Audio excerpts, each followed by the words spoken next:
দেখো এঁচড় নিয়ে এসেছি আর চিংড়ি মাছ নিয়ে এসেছি। এঁচড় দিয়ে চিংড়ি মাছ করবো, কেমন করে করবো দেখাচ্ছি। তেল দিচ্ছি, জিরে দিয়ে দিলাম,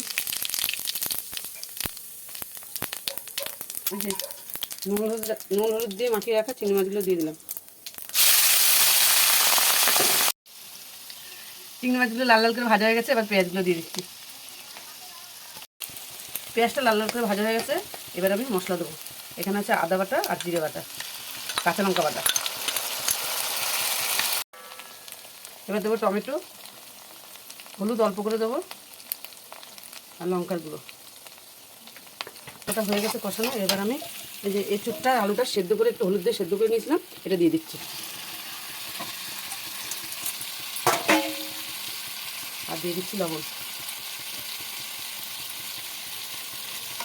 ভালো করে এটাকে কষাবো।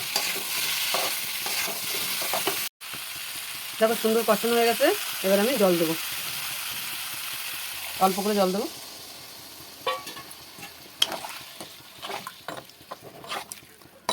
এবার আমি এটা ঢাকা দিয়ে দেবো। হয়ে গেছে, এবার আমি ঢাকাটা সরিয়ে নিচ্ছি।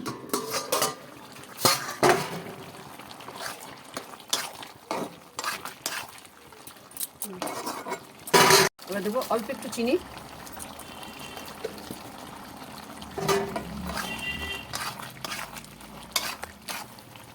ভালো সব সেদ্ধ হয়ে গেছে। দেখো সুন্দর সেদ্ধ হয়ে গেছে সব। এবার আমি দেবো ধনেপাতা। ধনেপাতা দিয়ে একটু নেড়ে হয়ে গেছে, এবার আমি নামিয়ে নেবো। দেখো আমার এঁচড় চিংড়ি হয়ে গেছে। হ্যাঁ, খুব ভেজা ভেজা মানে শুকনো করিনি, একটু ভেজা ভেজা রেখেছি। এই দেখো আমার এঁচড় চিংড়ি, একদম শুকনো করিনি। তো